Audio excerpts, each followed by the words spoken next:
Hola a todos. Hoy vamos a emprender un viaje para desentrañar algunas de las ideas que más han influido en cómo atendemos nuestro mundo. Vamos a enfocarlo como si fuera una primera clase de filosofía política, siguiendo el rastro de un pensamiento muy potente. Partiremos de Karl Marx y veremos cómo sus teorías fueron evolucionando hasta lo que conocemos como teoría crítica.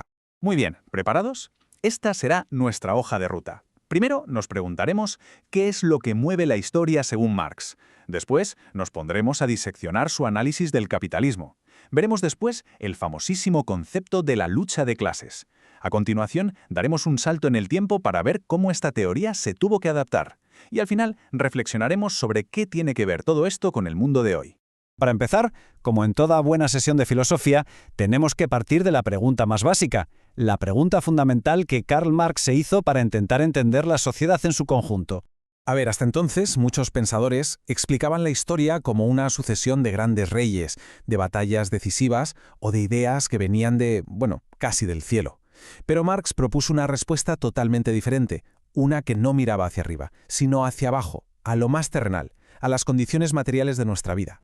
Para Marx, la historia no es una cadena de casualidades, no, es un proceso que tiene una lógica interna, y el motor de ese proceso, la corriente que arrastra el río de la historia, es la economía, la forma en que producimos todo lo que necesitamos para vivir.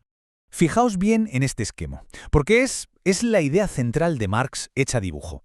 Imaginemos que la sociedad es como un edificio. En los cimientos, en la base, está la economía, cómo producimos las cosas y quién es el dueño de qué. Y sobre esa base se levanta todo lo demás, lo que él llama la superestructura. Nuestras leyes, nuestra cultura, la política, que, según Marx, existen fundamentalmente para justificar y proteger esa base económica. Vale, pues con estas herramientas, con estas gafas para mirar la realidad, Marx se puso a analizar el sistema económico de su tiempo, que por cierto sigue siendo el nuestro, el capitalismo.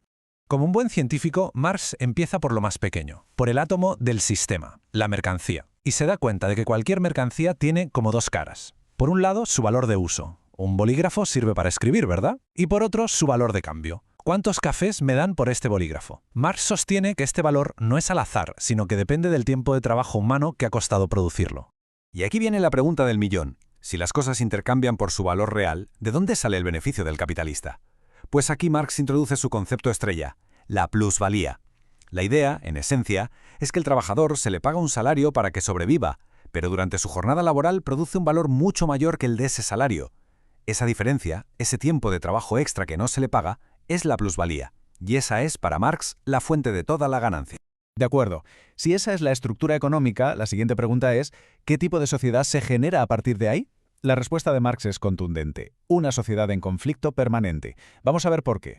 Esta es, seguramente, la frase más famosa que escribieron Marx y Engels. Lo que nos quieren decir es que el conflicto entre clases no es un accidente, no es un fallo del sistema. Es el motor mismo de la historia.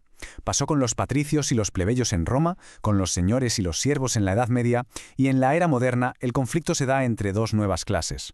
En el capitalismo este conflicto histórico se simplifica en dos grandes bandos. Por un lado tenemos a la burguesía, los dueños de los medios de producción. Las fábricas, el capital. Su objetivo, lógicamente, es sacar la máxima plusvalía posible. Y por otro lado, el proletariado, la clase trabajadora, que lo único que posee es su propia fuerza de trabajo, que tiene que vender para vivir. Como se puede ver, sus intereses son radicalmente opuestos.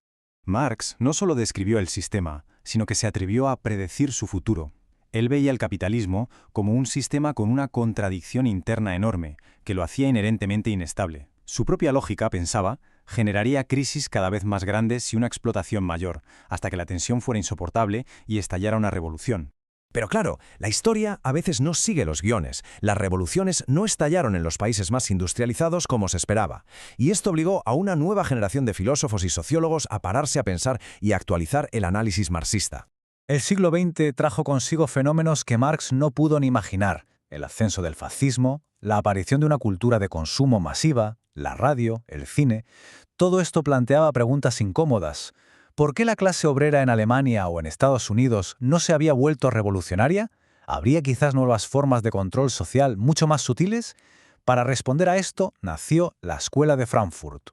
Lo que hicieron los pensadores de la teoría crítica fue, por así decirlo, ampliar el foco. No se quedaron solo con la economía. Integraron el psicoanálisis de Freud o la sociología de Weber para entender también cómo la cultura y nuestra propia psicología ayudan a mantener el sistema. Su objetivo no era solo describir el mundo, sino criticarlo para poder cambiarlo. Y de aquí sale uno de sus conceptos más potentes y, la verdad, más inquietantes, la industria cultural. Teóricos como Adorno y Horkheimer se pusieron a analizar el cine de Hollywood, la música pop, la publicidad, y su conclusión fue demoledora. Decían que todo esto no era un simple entretenimiento inocente, sino una auténtica fábrica de producir cultura en serie, una cultura que nos vuelve pasivos, que nos distrae y que en última instancia nos hace aceptar el mundo tal y como es. Muy bien. Y después de todo este recorrido teórico, llegamos al final. ¿Qué nos queda de todo esto? ¿Por qué merece la pena seguir hablando de estas ideas hoy en día? Esta cita del filósofo Peter Singer me parece que lo resume a la perfección. La gran aportación de Marx, la idea de que la economía influye de forma decisiva en la política, en la cultura y hasta en nuestra forma de pensar, es algo que hemos interiorizado tanto que ya nos parece de sentido común. En ese aspecto, su visión ha ganado la batalla. Y así cerramos el círculo. La pregunta que nos dejan tanto Marx como la Escuela de Frankfurt sigue totalmente vigente, y es una pregunta que nos interpela directamente.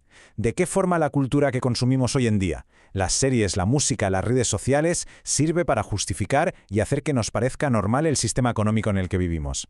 Es una pregunta muy potente, y la respuesta, desde luego, no es nada sencilla. No te vayas del video antes de comentar, suscribirte o darle like. Recordá que estamos en TikTok, Instagram y YouTube.